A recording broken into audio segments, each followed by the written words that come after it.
In today's video, I'm going to teach you how to create a sales pipeline in HubSpot. Whether you're new to HubSpot or looking to refine your sales process, having a well-organized pipeline is essential for managing your leads and deals effectively. By the end of this tutorial, you'll know how to set up a customized pipeline that matches your business model, helping you close deals and track progress with ease.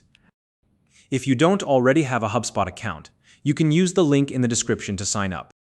To get started, open your web browser and head over to HubSpot's website. This is the first step to accessing the platform where you'll create your pipeline. Once you're on the site, log into your HubSpot account.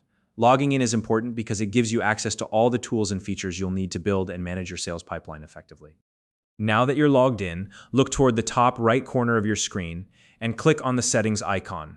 This will take you to the Settings menu where you can access all the customization options available in HubSpot. From here, locate the left sidebar menu in the Settings view. Scroll through the options and click on Objects.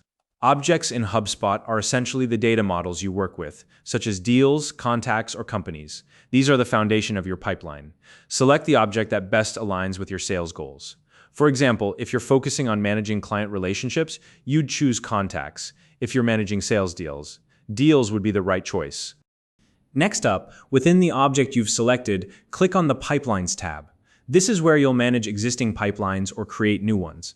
Once you're in the Pipelines view, look for the Select a Pipeline drop-down menu at the top of the screen. Click on it to reveal your options. From the menu, select the option labeled Create Pipeline. This is the key step that allows you to build a pipeline tailored to your sales process. Customizing your pipeline ensures that it fits your specific business model, making it easier to track deals and move them through the various stages of your sales cycle. And that's it. You've successfully learned how to create a sales pipeline in HubSpot.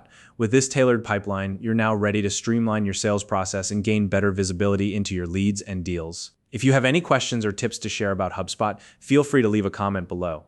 If you found this video helpful, please like and subscribe.